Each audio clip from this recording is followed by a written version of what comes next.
देखो टॉपिक है एक्टिविटीज और transaction to supply of goods और सप्लाई ऑफ सर्विस। यहाँ प्रॉब्लम क्या है पता है, कभी कभी कंफ्यूजन ये आता है जीएसटी में कि उसको गुड्स का सप्लाई मान के जीएसटी लगाएं कि सर्विस का सप्लाई मान के जीएसटी लगाएं। पुराने टैक्स रिजीम में दोनों अलग अलग था, पूरा दोनों गुड्स का पूरा अलग ही एक्ट था, पूरा सर्विस टैक्स का पूरा अलग ही एक्ट था। जैसे पुराने एग्जाम्पल में यहाँ पे एक बात बोल रहे हैं कि पुराने टैक्स सिस्टम में वर्क कॉन्ट्रैक्ट जो होता है, वर्क कॉन्ट्रैक्ट जानते हो क्या होता है? सुने हो ये वर्ड, नाम से मीनिंग निकाल सकते हो। वैसे जॉब सर कॉन्ट्रैक्ट किसी होता है ना। काम का जब हाँ, जैसे हम कॉन्ट्रैक्ट, आपको हाँ अपना घर का इंटीरियर करने का काम दिया, हम आपको अपनी शादी में पूरा कैटरिंग का सर्विस का काम दिया, अब वो वर्क कॉन्ट्रैक्ट होता है, काम खत्म करने का प्रोग्राम। उसमें गुड्स और सर्विस दोनों आता था, क्योंकि आप हमको खाना भी दोगे कैटरिंग में और खाना सर्व करने का सर्विस भी दोगे, खाना बनाने का सर्विस भी दोगे, आइटम भी आप ही लेकर आते हो। इंटीरियर डेकोरेशन में पूरा वो प्लाई हेन तेन जो लगेगा सब आप लेके आओगे, प्लस बनाने का भी सर्विस दे रहे हो। तो पुराने एक्ट में तो सीधा था कि उसमें वैट भी लगता था और फिर सर्विस टैक्स भी लगता था, और अलग अलग एक्ट था, अलग अलग रेट था, तो दिक्कत भी नहीं था। लेकिन यहाँ पे क्या हो गया, एक एक्ट आ गया ना, गुड्स एंड सर्विस टैक्स है ये। तो यहाँ प्रॉब्लम आने लग गया कि किसको कब सप्लाई ऑफ गुड्स माने, कब सप्लाई ऑफ सर्विस माने। तो यहाँ पे आपको बोला कि एक शेड्यूल 2 बना के दिया पूरा, खाली सुनने का है, याद नहीं करना है, बैठ के रटना नहीं है। जैसे यहाँ पे पहले बोला है, अगर transfer of title in goods, अगर हम आपको गुड्स का मालिक बनने का हक ट्रांसफर कर रहे हैं, वो सप्लाई ऑफ गुड्स माना जाएगा, सर्विस नहीं। ठीक है, नॉर्मल लॉजिक है ना कि अगर आपको गुड्स का ओनर बना दिया तो गुड्स आप ही का हो गया। Any transfer of right in goods और undivided share in goods without transfer of title, हम आपको ओनर नहीं बना रहे, सिर्फ यूज करने का राइट दे रहे हैं। जैसे हम आपको रेंट पे कोई प्रॉपर्टी दिया, वो क्या माना जाएगा, supply of service. Any transfer of title in goods under any agreement which stipulate that property in goods shall pass to future date upon payment of full consideration as agreed। हम आपको कोई EMI पे सामान दिया और बोला जिस दिन आप फाइनल पेमेंट दे दोगे उस दिन गुड्स आपका। तो यहाँ तो एक तरीके से देखा जाए तो पहले रेंटल और एक तरीके से अगर पूरा नहीं पे कर पाए तो, है ना, यहाँ डबल एग्रीमेंट जैसा कहानी आ रहा है कि जब तक यूज करोगे रेंटल है, जिस दिन पूरा पेमेंट क्लियर हो जाएगा उन गुड्स के ओनर बन जाओगे, और अगर पूरा पेमेंट नहीं दे पाए तो जितना दियो उसको रेंट मान लेंगे और प्रॉपर्टी हम उठा के ले जाएंगे। तो यहाँ सर्विस गुड्स दोनों आ रहे हैं, गवर्नमेंट बोला नहीं, इसको सीधा बात है गुड्स मानो। कोई लीज पे दे रहे हैं, कोई टेनेंसी दे रहे हैं, लाइसेंस दे रहे हैं हम किसी को, तो उसको ऑलवेज सप्लाई ऑफ सर्विस मानो। एनी लीज और लेटिंग out of any building including commercial, industrial, residential complex और बिजनेस और कॉमर्स आइदर होल्ली और पार्टली, अगर हम कोई बिल्डिंग वगैरह लेट आउट कर रहे हैं, चाहे वो कमर्शियल पर्पज हो चाहे वो बिजनेस पर्पज हो, ऑलवेज उसको क्या मानेंगे, सर्विस। देखो एकदम कॉमन सेंस की बात कर रहे हैं। जहां आपको लग रहा है सिर्फ रेंटल का बात आ रहा है, वो क्या हो रहा है, सप्लाई ऑफ सर्विस। हाँ। लेकिन जहां बोल रहे हैं गुड्स का भी बात हो रहा है, गुड्स का ओनरशिप ट्रांसफर हो रहा है।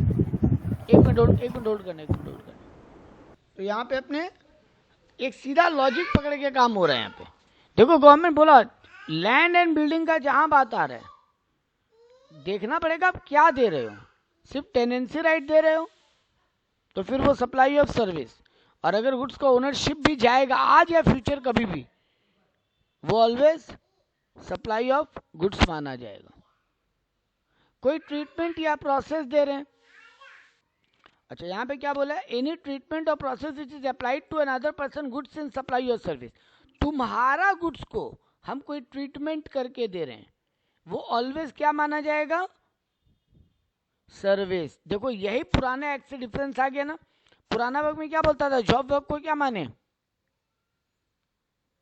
गुड्स और सर्विस दोनों मान लेते थे, बट यहाँ पे क्लैरिटी कर दिया एकदम, तुम्हारा सामान को हम सिर्फ ट्रीटमेंट करके दे रहे हैं, वो क्या कहलाएगा,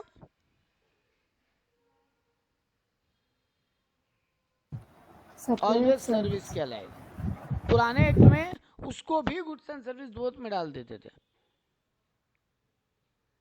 यहाँ पे सीधा लॉजिक बोल रहे तुम हमको पूरा खाने का आइटम दे दिए, हम सिर्फ खाना बना के दे रहे हैं। पुराने एक्ट में दोनों में चला जाता था, तो अजीब बात था ना सर, गुड्स सप्लाई भी नहीं हो रहा फिर भी गुड्स पे वैट लग जाता था। अभी क्या कर दिए, इसको प्रॉपरली सर्विस के डेफिनेशन में डाल दिए। सब फर्क क्या पड़ेगा, है तो जीएसटी ना, फर्क पड़ेगा क्या? ये जो ये अलग अलग करके पढ़ रहे हैं हर चीज को, क्या गुड्स है क्या सर्विस है, क्या ये फर्क पड़ेगा? है तो पूरा जीएसटी एक्ट ही, एक ही एक्ट में तो फॉल करेगा दोनों। सर रेट चेंज हो जाएगा ना? सर्विस पे हमेशा ही 18% का रेट चलता रहता है, लेकिन गुड्स पे नहीं है उस तरीके से। इसलिए ये सेग्रीगेशन बहुत काम का बन जाता है, क्योंकि जिस डेफिनेशन के क्राइटेरिया में जाएगा रेट भी फिर उस वाला एप्लीकेबल होगा।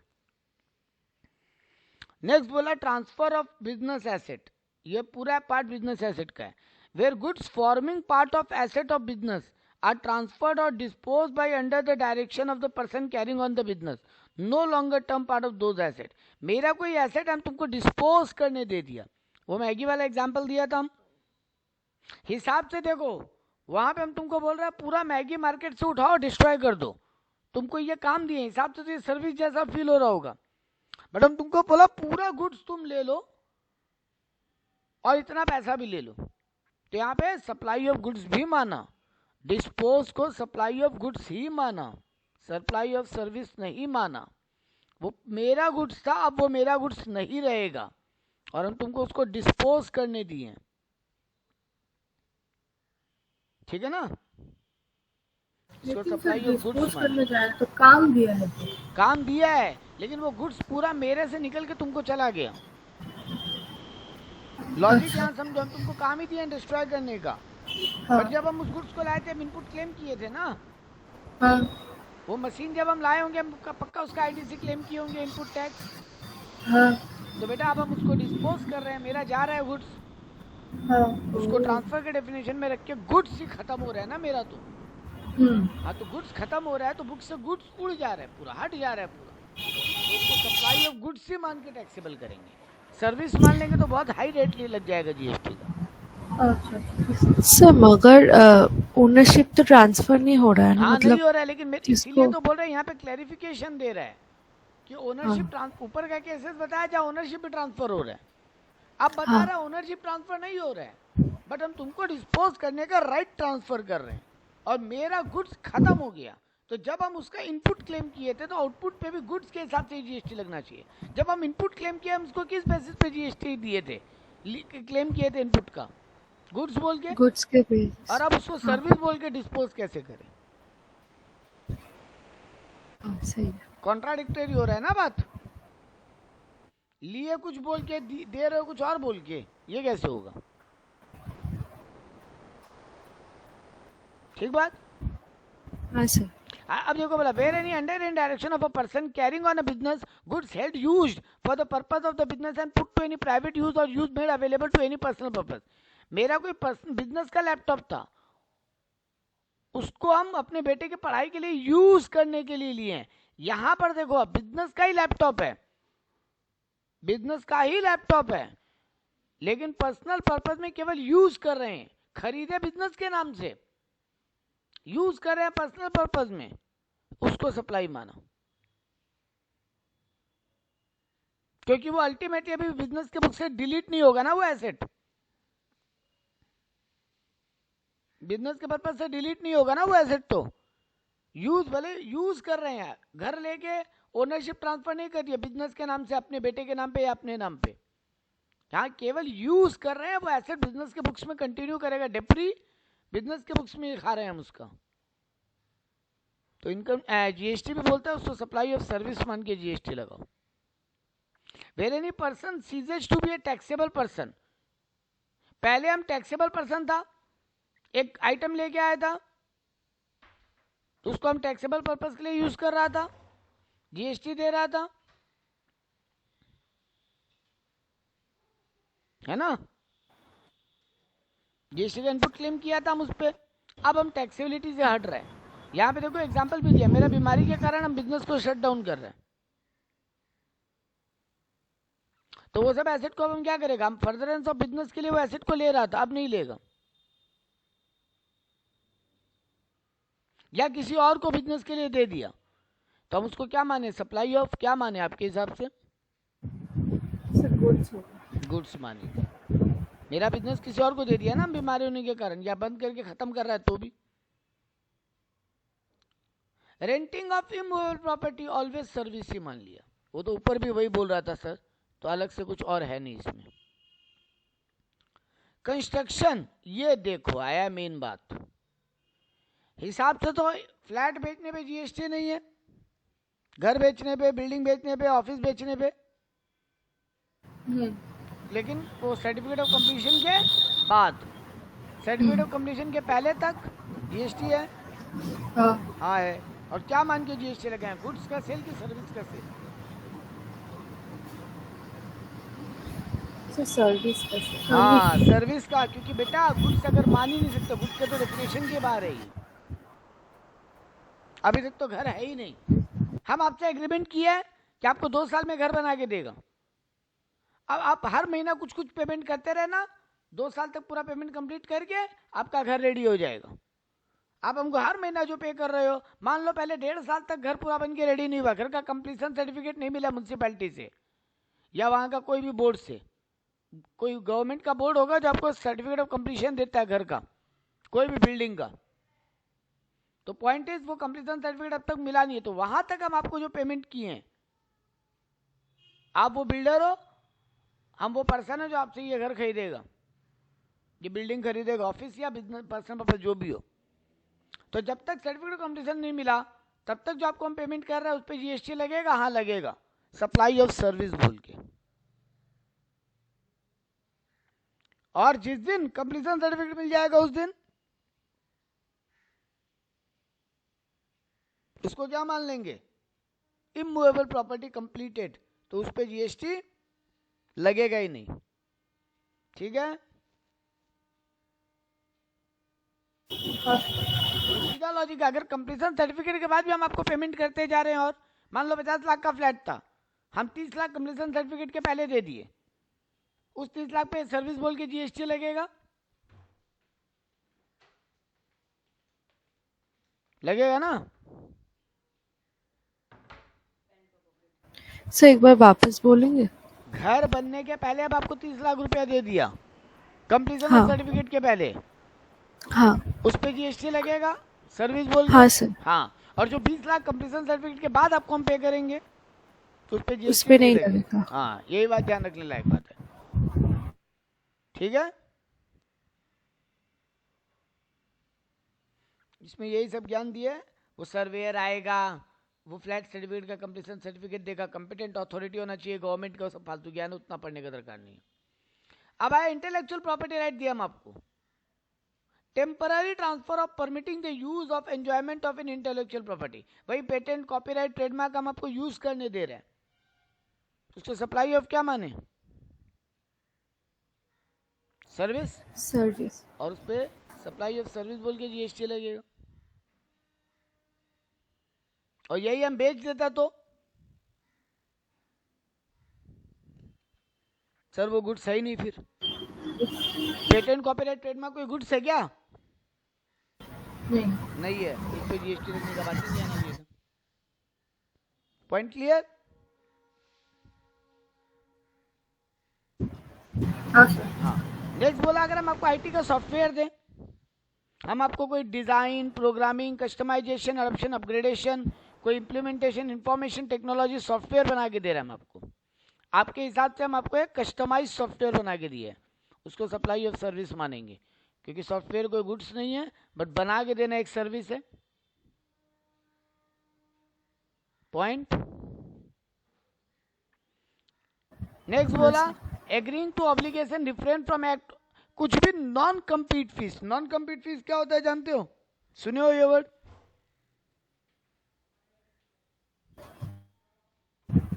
सुने हो?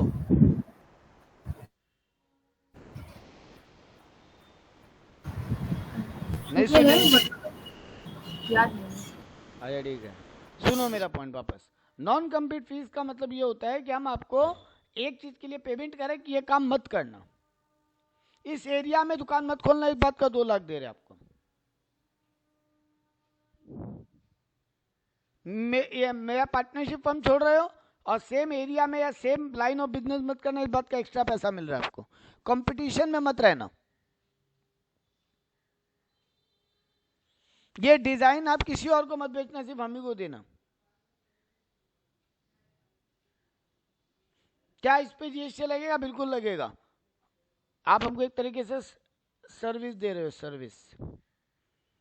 यहां पर कंपटीशन नहीं करोगे किसी के साथ, मेरे साथ, सॉरी। ठीक है? हाँ सर। कुछ भी आपको अगर transfer of right to use any goods for any purpose, अगर स्पेसिफाइड पीरियड मेंशन नहीं है तो फिर वो सप्लाई ऑफ सर्विस है। लेकिन अगर स्पेसिफाइड पीरियड मेंशन हो कि उसकी, जैसे हायर परचेज, तो हायर परचेज अगर हो जा रहा है तो गुड्स मानेंगे। मेरा बात सुनना, अगर स्पेसिफाइड पीरियड है, ठीक है, नहीं तो सर्विस मानेंगे। वर्क कॉन्ट्रैक्ट काम पहले ही बोल दिया, सर्विस मानेंगे। इस पूरे एक्ट में उसको गुड्स के डेफिनेशन से बाहर निकाल दिया। ठीक है? हाँ सर। अब आता है नेगेटिव लिस्ट 7(2). नेगेटिव लिस्ट मतलब कौन कौन सा सप्लाई को सप्लाई नहीं मानेंगे, न गुड्स का सप्लाई न सर्विस का सप्लाई। तो following activity shall be treated neither as a supply of goods nor as a supply of service. ये कहाँ मेंशन है? शेड्यूल 3 में मेंशन है। तो रूल 7(2) शेड्यूल 3 पढ़ते हैं, ऐसे पढ़ते हैं इसको। शेड्यूल 3 में देखो यहाँ पे एक एक करके बताया। अगर एम्प्लॉय जो एम्प्लॉयर को सर्विस दे रहा है, मतलब तुम्हारा नौकरी सैलरी वाला नौकरी, उस पर जीएसटी लगता है क्या? है तो वो भी सर्विस। हम तुम्हारे यहाँ जॉब कर रहे हैं तो वो भी सर्विस। हाँ सर। लेकिन उस पर जीएसटी नहीं लगता सर, क्योंकि यहाँ पे लिखा हुआ उस पर जीएसटी नहीं लगेगा। Supply by way of court और ट्राइब्यूनल, कोर्ट आपको सर्विस देता है ना, केस आपका केस सॉल्व करने का, और उसका फीस भी लेता है। कोर्ट में केस करने का फीस लगता है। क्या उस पर जीएसटी लगेगा? नहीं। मेंबर ऑफ पार्लियामेंट जो आपको सर्विस दे रहा है, member of legislature, member of parliament, member of panchayat, member of municipality, member of any local authority, containment board वगैरह, ये सब क्या है?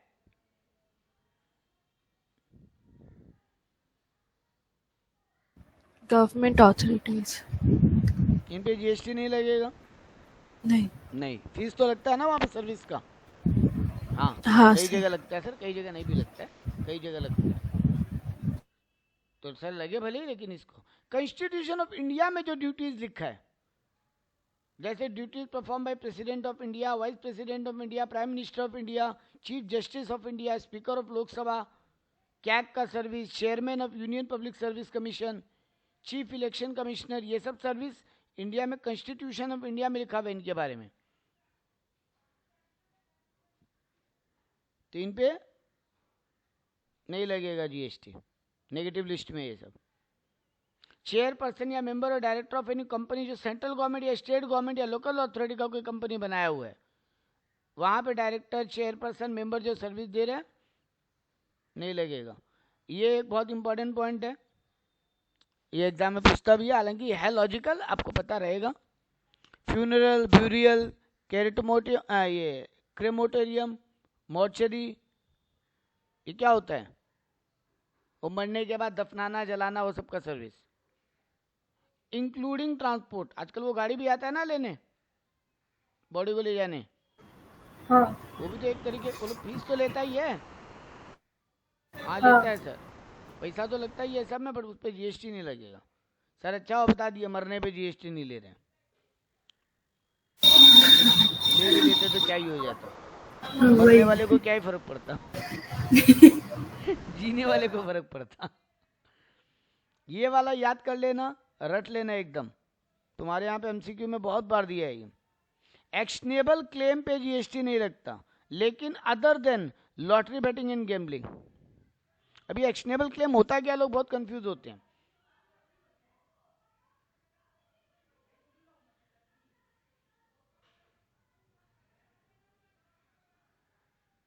क्या होता है ये? Any idea?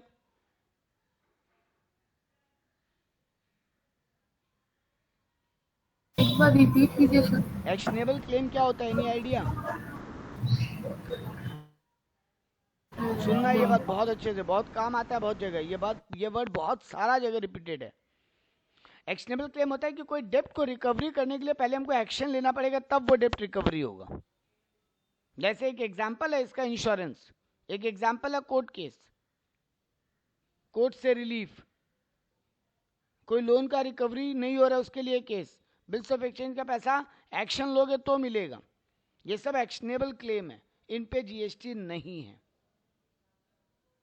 लेकिन सर लॉटरी बैटिंग गैम्बलिंग भी तो एक्शन लेने पे पैसा मिलता है ना, जाके मांगेंगे तो मिलेगा ना, हम लॉटरी जीत गए तो पॉइंट, बट इन पे जीएसटी है।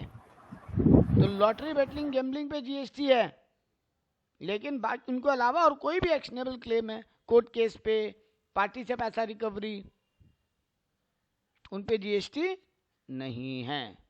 ठीक है।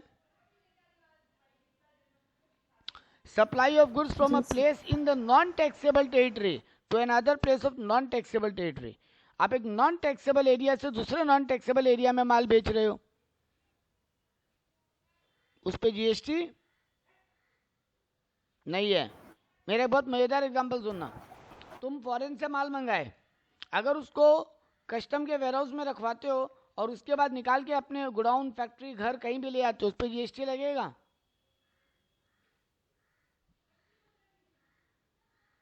आई रिपीट द एग्जाम्पल, तुम्हारा फॉरेन से माल आया, इंडिया में वो लोडिंग हुआ, अनलोडिंग हुआ, तुम उसको कस्टम के वेयरहाउस में रखवाए और उसके बाद उस पर इम्पोर्ट ड्यूटी देकर उसको अपने होम कंजम्पशन के लिए निकाल के लिए आए, क्या उस पर जीएसटी लगेगा? हाँ लगेगा, इम्पोर्ट पे जीएसटी है सर, इम्पोर्ट पे आईजीएसटी है सर, पढ़े हैं कस्टम्स में। लेकिन अब अगर हम वही माल कस्टम के वेयरहाउस में उतरवाया और वहीं से किसी दूसरे देश में बेच दिया, तो जिस देश से लाया उस देश में तो जीएसटी नहीं है, वो नॉन टैक्सेबल है इंडिया के लिए, और जिस देश में बेचा वो भी इंडिया के बाहर है। टैक्सेबल टेरिटरी क्या होता है? इंडिया का बॉर्डर, वो पानी में 12 नॉटिकल माइल तक घेनते हैं, वो सब इंडिया का टैक्सेबल टेरिटरी है ना? हाँ सर। तो उस एरिया में मतलब माल हम कस्टम स्टेशन जब तक क्लियर नहीं करे ना, तब तक उसको इंडिया में आना नहीं मानते हैं पूरी तरीके से, क्योंकि कस्टम ड्यूटी तभी देना पड़ता है जब हम उसको माल वेयरहाउस से क्लियर करें। लेकिन अगर हम उसको कस्टम में उतारे और दूसरे देश भेज दें, उस पर जीएसटी नहीं लगता। तो यहाँ पे वही बोलना चाहता है, एक नॉन टैक्सेबल टेरिटरी से माल आया और दूसरे नॉन टैक्सेबल टेरिटरी में जा रहे हैं तो जीएसटी नहीं लगेगा। अब एक और एग्जांपल ले लो, ये तो हुआ फॉरेन टू फॉरेन एग्जांपल में। एक हो गया इंडिया में भी ना बहुत सारा एरिया ऐसी है जहाँ जीएसटी नहीं हो सकता, कुछ कुछ एरिया होगा, हाँ है, स्पेशल इकोनॉमिक जोन। तो सर अगर एक स्पेशल इकोनॉमिक जोन से दूसरे स्पेशल इकोनॉमिक जोन में माल बेचें तो भी जीएसटी नहीं लगेगा, क्योंकि दोनों ही तो नॉन टैक्सेबल हो गया ना। ठीक है। Yes sir. ये वाला दोबारा यहाँ पे रिपीट किया है, वो तुमको वही समझाने के लिए कि सेंट्रल गवर्नमेंट, स्टेट गवर्नमेंट जो सर्विस देता है, ग्राम पंचायत का, हेन टेन का, वो सब का मतलब क्या होता है।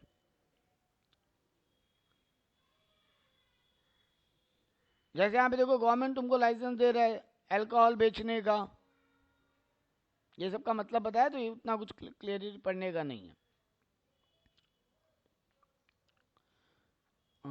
यहाँ पे और कुछ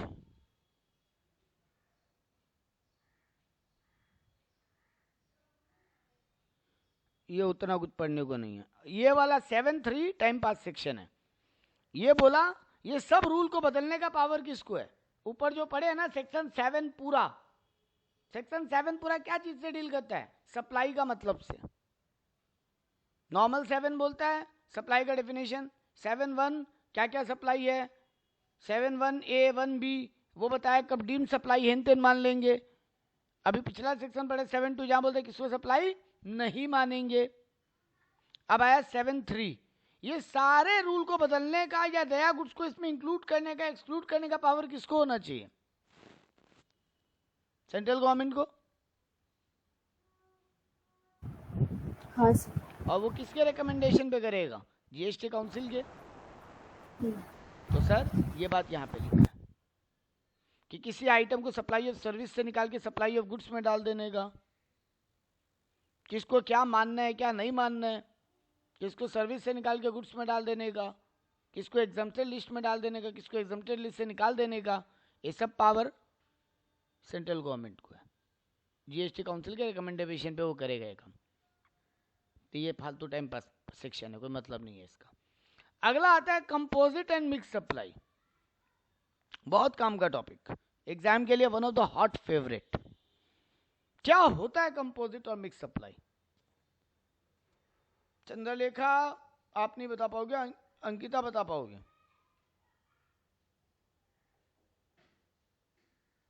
बता पाओगे? सर एक साथ किसी दो गुड्स का सप्लाई। हाँ एग्जैक्टली, ये दोनों का मीनिंग यही है।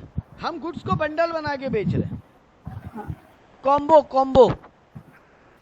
जैसे तुम जाते हो, बोलते खाली चाउमीन भी खरीद सकते हो और चाउमीन के साथ मंचूरियन भी कॉम्बो में। खाली चाउमीन 150 का, मंचूरियन के साथ 220 में मिल जाएगा। तुमको लगता है चलो कॉम्बो ही ले लेते हैं, दोनों आइटम आ जाएगा। दोनों वाला ले लेते तो बहुत महंगा पड़ता। पॉइंट, उसी कॉम्बिनेशन ऑफ गुड्स का बनाने को बोलते हैं कंपोजिट एंड मिक्स। अब कौन सा कंपोजिट और कौन सा मिक्स? जो नेचुरल बंडल है, दो बात बोलना चाहता है। नेचुरल बंडल का मतलब क्या होता है? नेचुरल बंडल का मतलब वो जो होगा ही होगा साथ में, उनका अलग अलग कोई अस्तित्व ही नहीं है, और उनमें एक प्रिंसिपल गुड्स है और एक ऐसे उसके साथ वाला वो स्टेपनी है, कॉम्प्लीमेंट्री है, वो होना पड़ेगा उसके साथ। एक तो वह नेचुरल बंडल का ये मीनिंग कि जो होना ही पड़ेगा, उस बंडल के बिना दूसरे वाले गुड्स का कोई औकात नहीं है। अब अगर लैपटॉप के साथ इंश्योरेंस देता है लोग 1 साल का, क्या खाली लैपटॉप का इंश्योरेंस का अलग से कोई वैल्यू बनेगा? नहीं। लैपटॉप के साथ ही, लैपटॉप नहीं ले तो उस इंश्योरेंस का हम क्या करेंगे? ठीक है ना? लैपटॉप नहीं ले लेकिन खाली लैपटॉप का इंश्योरेंस ले, कोई मतलब है क्या उसका? नहीं सर। नहीं। ये नेचुरल बंडल है सर, ये होना ही है। एक तो होना ही होगा, और दूसरा बात सुनना सर, होना ही होगा वाला बात से अलग है थोड़ा सा। कहीं कहीं पर होना ही होगा नहीं है, बट ऐसा होता है दुनिया में। जैसे आप होटल जाते हो खाना खाने, सॉरी होटल जाते हो स्टे करने, सुबह सुबह का कई होटल कॉम्प्लीमेंट्री ब्रेकफास्ट फ्री देता है ना? हाँ। ये होना ही है, जरूरी है क्या? नहीं। देखो, तेल के साथ बॉटल देना जरूरी है या पाउच देना जरूरी है? ऑब्वियस बात है, हाथ में भर के लेके जाओगे क्या तेल? हम अगर आपको ऑयल बेच रहे हैं 1 लीटर, कोई पैकेट, कोई पाउच, कोई बॉटल किसी में डाल के देगा ना? ये नेचुरल बंडल है सर, होना ही होगा। हिसाब से देखो तो तेल पे अलग जीएसटी होगा और वो पैकेट बॉटल उस पे अलग जीएसटी हो सकता है, rate. Make sense? Yes sir. बेटा प्रॉब्लम वही है जहां 2 ऐसा आइटम इन्वॉल्व हो रहा है जिसपे रेट अलग अलग हो। जिस पे रेट सेम है वो यहाँ पे माथा पच्ची का बात ही नहीं है। मेरा पहला जो एग्जांपल था चाउमीन और वो क्या बोलते हैं उसको, मंचूरियन, बेटा उन दोनों पे एक ही जीएसटी है। तो सर क्या ही फर्क पड़ता है उसको कॉम्बो बना या नहीं बना? उसको कॉम्बो देखे नहीं देखे, चेक करे नहीं चेक करे, कोई ड्रामा होगा क्या? नहीं सर। लेकिन ड्रामा वहां होगा सर जहां 2 आइटम एक साथ आ रहे हैं और दोनों पे रेट अलग अलग है जीएसटी का। पहला बात तो ये ब्रेन में सेट कर लो, तभी ये देखना, नहीं तो नहीं देखना है। अब जैसे हम 3 एग्जांपल पिक किया, चाउमीन मंचूरियन वाला एग्जांपल यहाँ पे फालतू है, कोई वैल्यू नहीं है उसका, क्योंकि दोनों पे एक ही जीएसटी है। हाँ सर। चलो ठीक है, उसको हटा दो। दूसरा एग्जांपल था मेरा, वो होटल में रूम के साथ सुबह का कॉम्प्लीमेंट्री ब्रेकफास्ट फ्री। क्या ये नेचुरल बंडल होना ही होगा कि ऐसा होता है दुनिया में सर? नेचुरली ये चलता है। नहीं सर। नेचुरली ये चलता है सर, ऐसा होना ही होगा जरूरी नहीं है, लेकिन नेचुरली ये चलता है। तो गवर्नमेंट बोलता है चलो ठीक है, जो मेजोरिटी दुनिया में यही चलता है तो ठीक हम मान लेते हैं कि वो नेचुरल बंडल है। तीसरा एग्जाम्पल क्या था? वो तेल के साथ बोतल या पाउच, सर वो भी नेचुरल बंडल है, वो तो होना ही होगा, बट आप तेल देंगे किसमें? Make sense? Yes sir. तो इसमें पहला एग्जांपल कंपोजिट नहीं है सर, वहां झमेला ही नहीं है, सोचिए मत वो कंपोजिट है कि नहीं है, भाड़ में गया वो क्या है हमको देखना ही नहीं, कंपोजिट है कि मिक्स है, चाउमीन मंचूरियन, क्योंकि दोनों में रेट सेम है, तो वहां माथा मत लगाइए आप। बाकी दोनों एग्जाम्पल एक होना ही होगा और एक ऐसा होता है दुनिया में, मेजोरिटी ट्रेड ऐसे ही होता है, तो ठीक है, गवर्नमेंट बोला हम उसको कंपोजिट सप्लाई मान लेते हैं। अब सर ऐसा एग्जाम्पल दीजिए जिसमें कंपोजिट सप्लाई मानेंगे ही नहीं, जैसे डिटर्जेंट के साथ बकेट फ्री, क्या ये होना ही होगा, जरूरी है ऐसा कि डिटर्जेंट के साथ बकेट देना ही पड़ेगा? नहीं। क्या दुनिया में सब ऐसा करते हैं? नहीं। सर कभी कभी कोई कंपनी करता है, हमेशा कोई नहीं करता, मेजोरिटी लोग ऐसा नहीं करते, तो ये नेचुरल बंडल नहीं है, ये मिक्स सप्लाई मानेंगे। तुम बंडल जो जबरदस्ती बना रहे हो वो मिक्स सप्लाई है, और जो नेचुरल बंडल है वो है कंपोजिट सप्लाई। पहला तो ये बात समझ में आए क्या कंपोजिट और क्या मिक्स है? कंपोजिट का डेफिनेशन में दो काम का बात अगर आपको हम बोलने बोले, आप पहला बोलोगे नेचुरल बंडल होता ही है या ऐसा दुनिया में चलता है, होना ही होगा या फिर ऐसा दुनिया में चलता है, वो नेचुरल बंडल है। और दूसरा पॉइंट आएगा नेचुरल बंडल कंपोजिट सप्लाई होने का कि सर यहां पर एक आइटम मेन है और दूसरा उसका कनेक्टेड है, पहला नहीं हो तो दूसरा का कोई औकात नहीं है। अब वो होटल में कॉम्प्लीमेंट्री ब्रेकफास्ट मिलेगा क्या अगर आप रूम नहीं लोगे तो, अलग से खाली नहीं मिलेगा। पॉइंट इज वहां पे एक मेन कंपोनेंट है, दूसरा नॉट सो मेन है। लेकिन बकेट और बाल्टी, सॉरी बकेट और वो सर्फ डिटर्जेंट, सर वहां दोनों ही मेन है, बाल्टी भी अलग से वैसे ही यूज आता है और सर्फ भी अलग से यूज आता ही है, तो नेचुरल बंडल नहीं है, वो मिक्स सप्लाई है। मेरा बात समझ में आया? जहां एक प्रिंसिपल है वो कंपोजिट है, जहां दोनों प्रिंसिपल है वो मिक्स है। और जो नेचुरल बंडल आप बना के दे रहे हो दुनिया में ऐसा ही चलता है, तो वो भी कंपोजिट है। मेरा बात क्लियर है? अब रेट पे आए। सर अगर कंपोजिट सप्लाई है तो जो मेन आइटम है ना उसी का पूरे पे रेट लग जाएगा। गुड्स जो दे रहा है, वो जो कॉम्प्लीमेंट्री ब्रेकफास्ट दे रहा है बेटा, वो तो गुड्स है ना, गुड्स का रेट तो अलग होगा, और होटल में जो रूम ले रहे हो सर्विस है उसका रेंट अलग होगा, रेट सॉरी जीएसटी का। हाँ कि हाँ सर। लेकिन सर हाँ। कौन सा रेट लगेगा? मेन कौन है दोनों में? रूम है सर। रूम है, room. Complimentary breakfast principal item नहीं है और ये कंपोजिट सप्लाई है, बिल्कुल है, तो है तो फिर रूम रेंट पे जो जीएसटी है वही पूरे बंडल पे लग जाएगा। I am clear on it? हाँ सर। अब आओ मिक्स में क्या होगा। सर अगर आप जबरदस्ती का बंडल बना रहे हो ना तो फिर हाईएस्ट वाला रेट लगेगा, दोनों में से पूरे बंडल पे हाईएस्ट वाला रेट लग जाएगा। मान लो बकेट पे 18% जीएसटी है, सर्फ पे 12, एक एग्जांपल ले रहा है खाली, ऐसा हो पता नहीं है कि नहीं, बट मान लो तो क्या होगा, 18 वाला जीएसटी लगेगा ऑलवेज, हाईएस्ट वाला। बात क्लियर है? हाँ सर। तो पहले यहाँ पे कॉम्प्लीमेंट्री मिक्स का मतलब बताया जो आपको हम बता दिया, वो दो बातें याद रखनी है खाली। यहाँ पे फिर से उसका मीनिंग बताया है, 2 और मोर टैक्सेबल आइटम है। अच्छा एक बात, एक टैक्सेबल एक नॉन टैक्सेबल है, तब क्या होगा? तो दोनों पे सर टैक्सेबल हो जाएगा दोनों पे। Very good. तो 2 और मोर टैक्सेबल गुड्स एंड सर्विस है और नेचुरली बंडल एंड सप्लाइड है, और यहाँ पे एक प्राइमरी आइटम है, प्रिंसिपल सप्लाई है एक, तो सर उस पर क्या होगा, प्रिंसिपल सप्लाई वाला जीएसटी रेट लग जाएगा। देखो यहाँ पे बहुत सारे एग्जांपल दिया, जस्ट एक बार रीड करना। ये देखो बोला गुड्स के साथ ट्रांसपोर्ट या इंश्योरेंस, ये नेचुरल बंडल है ना, पैकिंग मटेरियल, ये सब कंपोजिट सप्लाई है। क्योंकि यहाँ पे अगर गुड्स नहीं लोगे तो ट्रांसपोर्ट या इंश्योरेंस लोगे क्या अलग से? क्या चीज के लिए ट्रांसपोर्ट लोगे? लैपटॉप में प्री इंस्टॉल्ड विंडोज सर ये क्या है, कंपोजिट है कि मिक्स है?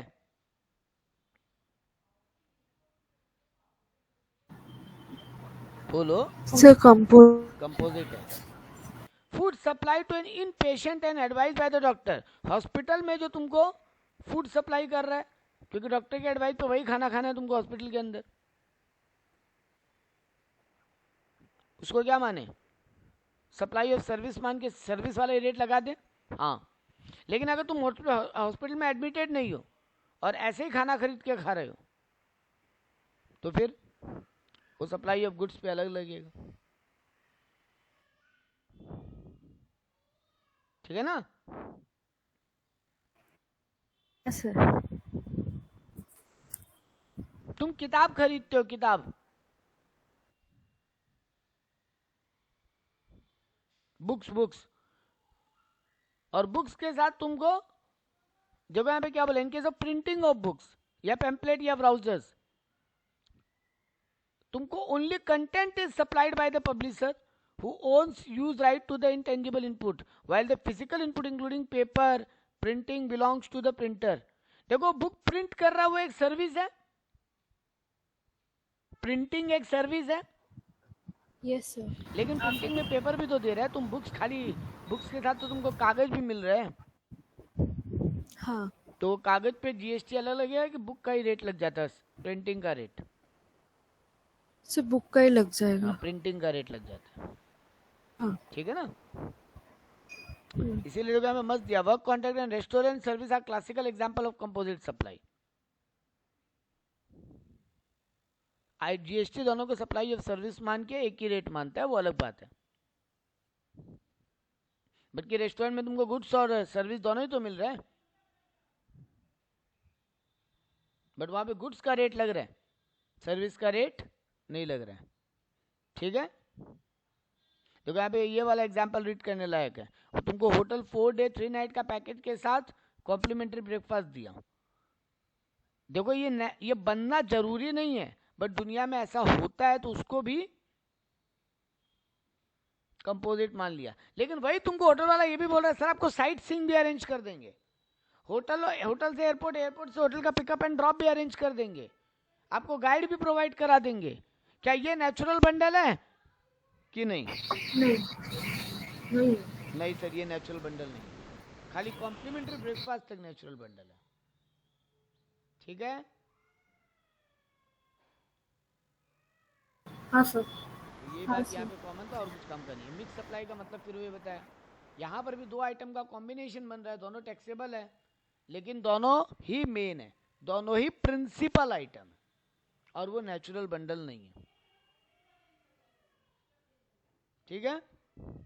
जैसे कभी कभी होता है ना कि आप एक ऐसा कॉम्बो पैक खरीद रहे हो जहाँ पे मिठाई भी है, जूस का एक डब्बा भी होगा, और क्या बोलते हैं, नमकीन भी होगा। मतलब एक ऐसा कॉम्बो पैक है जिसमें 2 समोसा है, एक जूस का पैकेट और 2 मिठाई है। क्या ये नेचुरल बंडल है? नहीं सर। नहीं है, नहीं। तो सर यहाँ तो रेट पे एक ही होगा, पूरा खाना के तो आइटम है। नहीं बेटा, पैकेट फूड पे जीएसटी अलग हो जाती है। ठीक है? हाँ सर। हाँ सर। नेचुरल बंडल नहीं है। जैसे आप लोग ये रक्षाबंधन, दिवाली, इन सब पे देखते हो कि आपको एक कॉम्बो पैक बिक रही है आर्चीज वगैरह में, जहाँ पे एक गिफ्ट कार्ड भी है, उसके साथ आपको एक क्या बोलते हैं बेल्ट, और एक क्या बोलते हैं पर्स, और एक डिओड्रेंट, ये पूरा कॉम्बो दे रहा है 500 रुपये में। हाँ। आपको लगता है ये बंडल अच्छा है, ले लो, भाई को गिफ्ट कर देंगे। उसमें वो भी आ गया, डीओ भी आ गया, एक पर्स भी आ गया लेदर का, और एक गिफ्ट कार्ड भी आ गया, और एक बेल्ट भी आ गया। क्या ये नेचुरल बंडल है जो दुकानदार दे रहा है आपको? क्या यहाँ पे सारे प्रिंसिपल आइटम एक ही प्रिंसिपल है कि सारे प्रिंसिपल आइटम है? सारे प्रिंसिपल। हाँ सर, सारे प्रिंसिपल सब अलग अलग बिक सकते थे सर, और बिकते ही है नॉर्मली, वो तो दुकानदार को हमको बना के दे दिया, तो भैया यहाँ पे हाईएस्ट रेट ऑफ ड्यूटी लग जाएगा। ठीक बात है?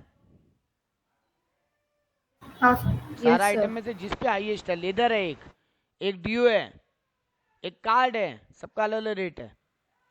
अगर वो अलग अलग बिल बना रहे तो वो बिल में सारा आइटम अलग अलग मेंशन कर रहा है तो सर अलग बिल होगा तो अलग बिल नहीं, जीएसटी बिल रेट एक है, होगा। लेकिन सारा आइटम अलग अलग मेंशन कर रहा अच्छा है बिल। मेरा एग्जांपल दोबारा समझो, तो बिल एक है, सिंगल बिल है, बट उस बिल में सारा आइटम अलग हाँ अलग मेंशन कर रहा है। तब अलग जीएसटी होगा। हाँ, क्योंकि सर सबका अलग अलग वैल्यू लिख रहा है अगर बिल में, तब तो सबके अलग अलग जीएसटी लग सकता है ना। बिल एक होने से हाँ क्या सर। होता है सर, बिल तो अब आप मोड़ जाते हो या बिग बाजार जाते हो या स्मार्ट बाजार जाते हो, सर बिल तो वहां पर भी हाँ एक ही होता है। लेकिन अब अगर मान लो तुम कोल्ड ड्रिंक का भी बॉटल उठाए हो, उस पर जीएसटी अलग है। हाँ एरेटेड वाटर, उस पर तो सेस भी है सर, कॉम्पनसेशन सेस। लेकिन क्या बिस्किट पे कॉम्पनसेशन सेस लगेगा क्या? सर अलग अलग बिलिंग कर रहा तो नहीं, लेकिन अगर वो टोटल मिला के एक सिंगल अमाउंट लिखता तो लग जाता मिक्स सप्लाई का रेट, हाईएस्ट वाला रेट। ठीक है, हाँ तो सर। यहाँ पे यही एनालिसिस करके आपको दिखाया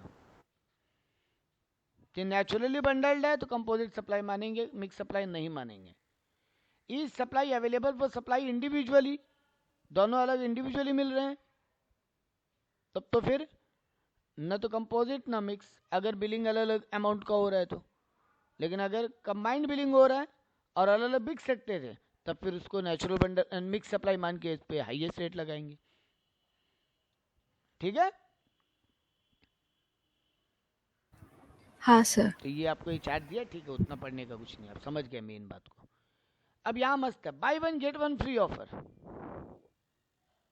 कभी कभी कंपनी अनाउंस करता है ना, एक खरीदो दूसरा फ्री पाओ, by one soap and get one soap free, 4 साबुन खरीदो एक साबुन फ्री है साथ में। ये वाला पढ़े थे ना। वो बताए थे, खाइए आपको। इस पे बोले कि कंपोजिट माने कि मिक्स माने। अच्छा 4 साबुन के साथ एक साबुन फ्री, इसको कंपोजिट माने कि मिक्स माने?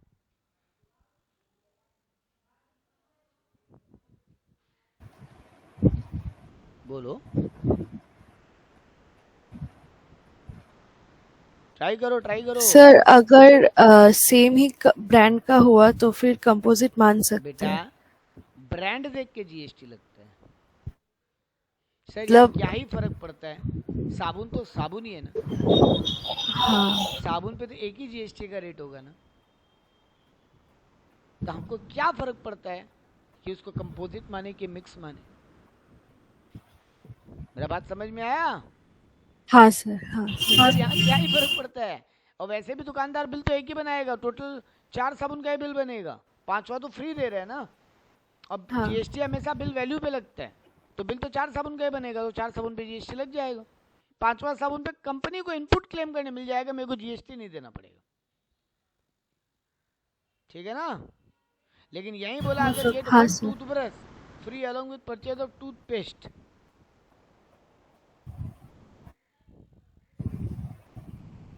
अब मिक्स हो जाएगा सर, तब तो मिक्स्ड हो जाएगा। हाँ, क्योंकि सर टूथब्रश पे अलग जीएसटी होता है, टूथपेस्ट एक अलग पूरा आइटम है। हाँ लेकिन अब सर प्रॉब्लम एक ही है, कंपनी तो हमको फ्री दे रहा है, सर आपको फ्री दे रहा हो, जीएसटी हाईएस्ट वाला लग जाएगा। अच्छा ठीक है, उस हाँ गुड्स को दुनिया में कुछ भी फ्री नहीं होता सर, वो लोग प्राइस इंक्लूड करके चार्ज करता है आपसे, आपको दिखाता है फ्री, है ना? हाँ तो गवर्नमेंट भी यही मानता है कि वो तुमको फ्री बता रहा है, एक्चुअली में फ्री है क्या यहाँ पे? कुछ नहीं। ठीक है ना? तो हम यहाँ पे क्या करेंगे, उस पर कंपोजिट मिक्स सप्लाई मान के हाईएस्ट वाला जो रेट है वो लगाएंगे। ठीक है, यस सर। तो यहाँ पे ये बात बोला, हमको ये चेक करना पड़ेगा जब भी ऐसा कुछ फ्री कॉम्बो पैक आएगा, ये सर्कुलर दिया था गवर्नमेंट अलग से कि जब भी ऐसा कुछ फ्री आएगा हमको चेक करना पड़ेगा वो नेचुरल बंडल है कि नहीं। तुमको फ्री मिल रहा होगा, आई डोंट केयर, गवर्नमेंट बोलता है, दुकानदार तुमसे पैसा नहीं ले रहा है, डोंट केयर, जीएसटी सेल पे नहीं ट्रांसफर पे है ना? तो हाईएस्ट वाला रेट लगा देंगे। अगर वो मिक्स सप्लाई का डेफिनेशन में आया, और अगर वो कंपोजिट में आया तो जो मेन आइटम है उसका जीएसटी लगा देंगे। ठीक बात? हाँ सर। हाँ सर। अब यहाँ पे ये फिर से वही क्वेश्चन आंसर आ, अच्छा ये आ गया अब। हाँ, आरसीएम सुनने लायक टॉपिक है, charge of tax including RCM. ये तो यहाँ पे ये ज्ञान स्टार्टिंग वाला नॉर्मल ज्ञान है, फटाफट सुन लो पहले। देखो बहुत टाइप का टैक्सेबिलिटी का चार्जिंग तरीका है। सेक्शन 9(1) बताता है फॉरवर्ड चार्ज। फॉरवर्ड चार्ज क्या होता है? नॉर्मली जीएसटी कौन जमा करता है? सेलर, सप्लायर,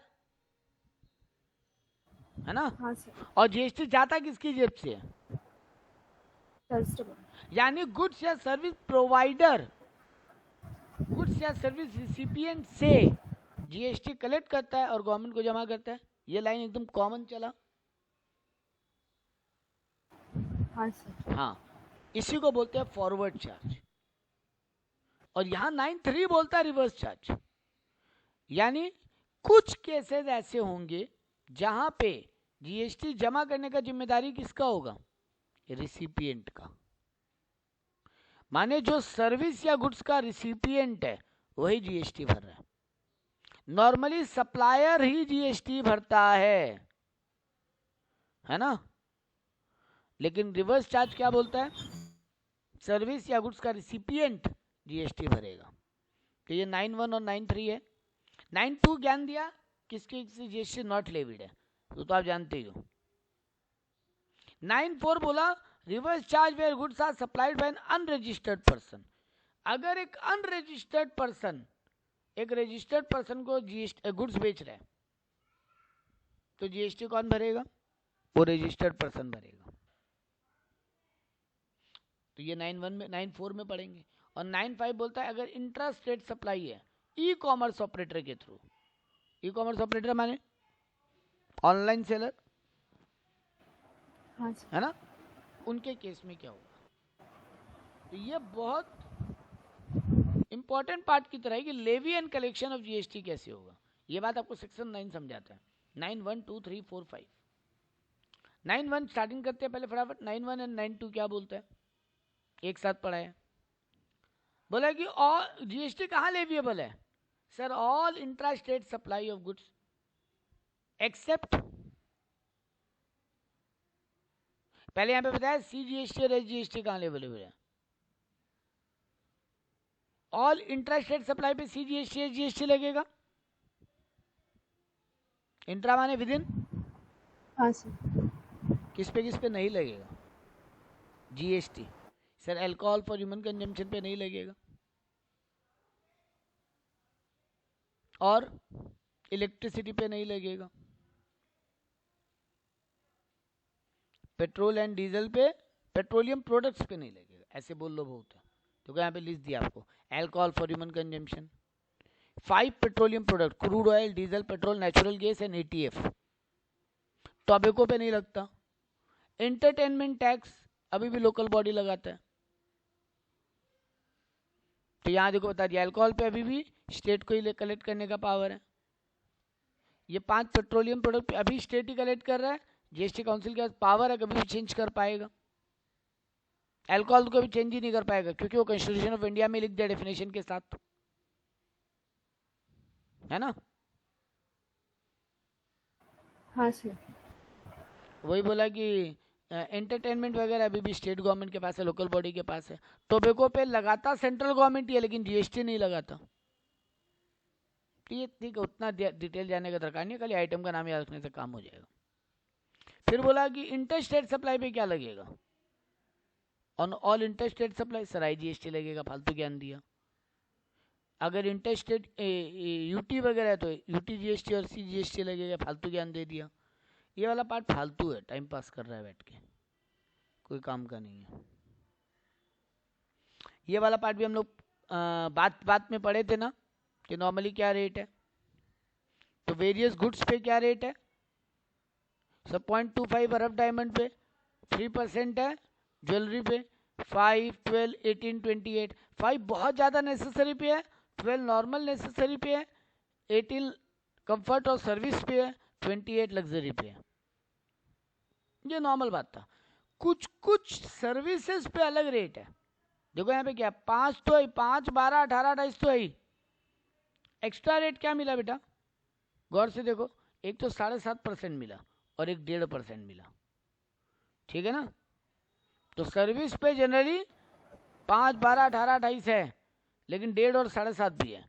गुड्स पे जनरली 5, 12, 18, 28 है, 0.25 और 3 भी है।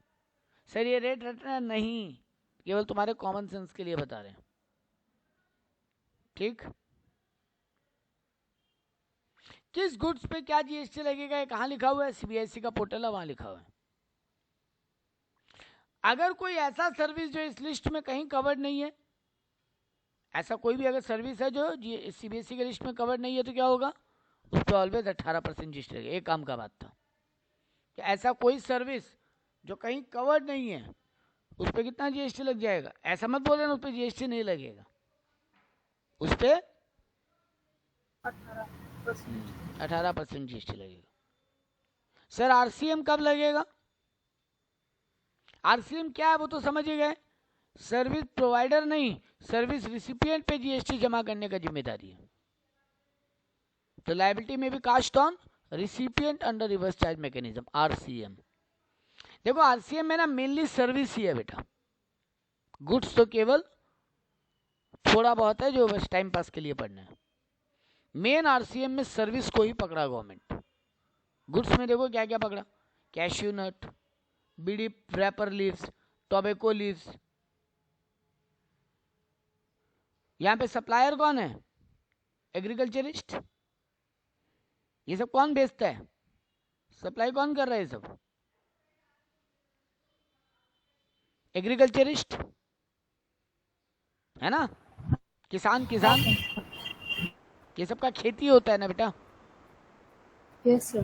तो ये सब का खेती किसान ही करते हैं। तो किसान जब बेच रहा है तो किसान जीएसटी नहीं भरेगा, जो उससे खरीद रहा है वो जीएसटी भरेगा। लोग गलत पढ़ लेते हैं कि काजू बिकेगा, दुकानदार जब काजू बेचेगा या दुकानदार जब टोबैको आइटम बेचेगा, बीड़ी लीव्स बेचेगा, उसको टेंडू लीव्स भी बोलते हैं, वो बेचेगा, दुकानदार किसको, कस्टमर को। तो क्या कस्टमर भरेगा, यहाँ पे कस्टमर रिसिपिएंट ऑफ गुड्स है, नहीं बेटा, ये उसका बात ही नहीं कर रहा है, वहां तो दुकानदार ही भरेगा, उस पर कोई बात ही नहीं। लेकिन जब एग्रीकल्चरिस्ट बेचेगा तो कौन भरेगा, वो जो रजिस्टर्ड पर्सन जो जीएसटी में रजिस्टर्ड है। क्योंकि एग्रीकल्चर पे जीएसटी नहीं लग रहा है तो एग्रीकल्चरिस्ट तो वैसे भी जीएसटी में रजिस्टर्ड नहीं होगा, ठीक है। दुनिया में कुछ टाइप के ऑयल्स हैं, एसेंशियल ऑयल्स, जैसे पिपरमिंट ऑयल, मिंट ऑयल, ये खाली नाम मत पढ़ लेना, खाली बस कुछ एसेंशियल ऑयल बोलना बहुत है। तो अगर कोई अनरजिस्टर्ड पर्सन सप्लाई कर रहा है ये सब ऑयल, तो ऑलवेज रजिस्टर्ड पर्सन ही जीएसटी भरेगा। तो रिसिपिएंट जो है रजिस्टर्ड वो जीएसटी भरेगा। सिल्क यार्न, तो कोई मैन्युफैक्चरर ऑफ सिल्क यार्न है, सिल्क वर्म से जो बनता है, तो वहां पे रजिस्टर्ड पर्सन जीएसटी भरेगा। क्योंकि ये जो मैन्युफैक्चरर है बेटा, ये छोटा मोटा लोग है, लोग नहीं भरेगा। Raw cotton, supply of lottery, ये लॉटरी टिकट कौन सप्लाई करते हैं, अगर कौन सप्लायर है यहाँ पे, स्टेट गवर्नमेंट, ये लोग है, तो फिर लॉटरी डिस्ट्रीब्यूटर जीएसटी भरेगा या उसका सेलिंग एजेंट जीएसटी भरेगा। ये मस्त है, ये बहुत काम का है।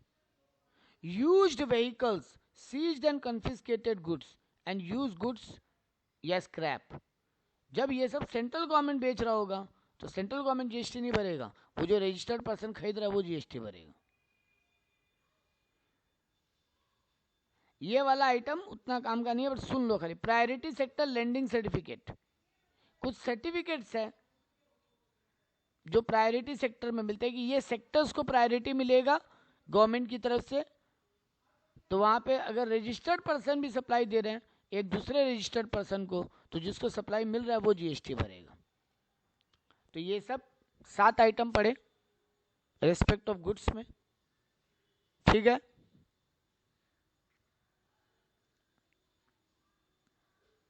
क्लियर है बात? हाँ सर। हाँ सर। अभी supply of service next class में पकड़ेंगे, क्योंकि इसमें अच्छा खासा उसको एक ही बार में ख़त्म करना जरूरी है। 17 सर्विसेज आई थिंक, 16 सर्विसेज है जिनको पढ़ना है। थोड़ा बहुत उसके ऊपर छोटा ये लंबा ये पॉइंट बनेगा, काम का है आरसीएम, बहुत काम का है, क्योंकि तुम्हारे एग्जाम में क्वेश्चन भी इससे बहुत ज़्यादा आता है।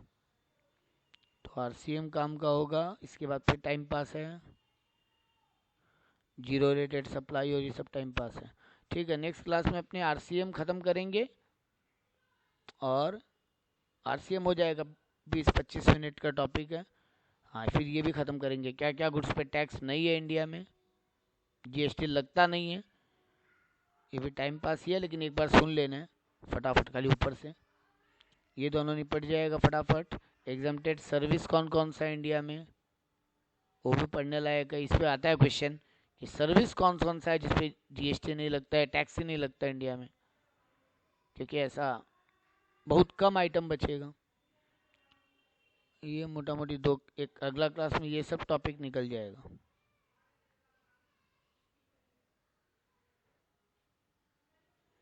ठीक है, ये लिस्ट खाली सुनने लायक है, तो फटाफट आपको हम सुनाएंगे और इसको रटने का नहीं है, क्योंकि एग्जाम्प्टेड सर्विस उतना याद है। देखो कितना चौड़ा लंबा लिस्ट है, देख रहे हो, 65 आइटम, बाप रे। लेकिन सर सारा याद नहीं करना, नहीं रटना नहीं है, सिर्फ सुनना है 2 बार। बाबा एग्जाम्प्टेड तो लंबा चला, पर कितना सारा है। सिर्फ सुनना है बेटा, कुछ मतलब रटना नहीं है। कहीं हम 7-8 ऐसा बोलेगा जो याद कर लेना है, वो 7-8 ही है। देखो ना, यहाँ तो ये भी लिख दिया कौन कौन सा ग्रुप पे जीरो रेटेड है, ये भी रटना नहीं है। ठीक है, ये नेक्स्ट क्लास में पूरा खत्म हो जाएगा ये पार्ट में, और कुछ है नहीं, इसे समसी है। इसके बाद आ जाएगा कंपोजिशन स्कीम। तो नेक्स्ट क्लास में कंपोजिशन स्कीम के पहले तक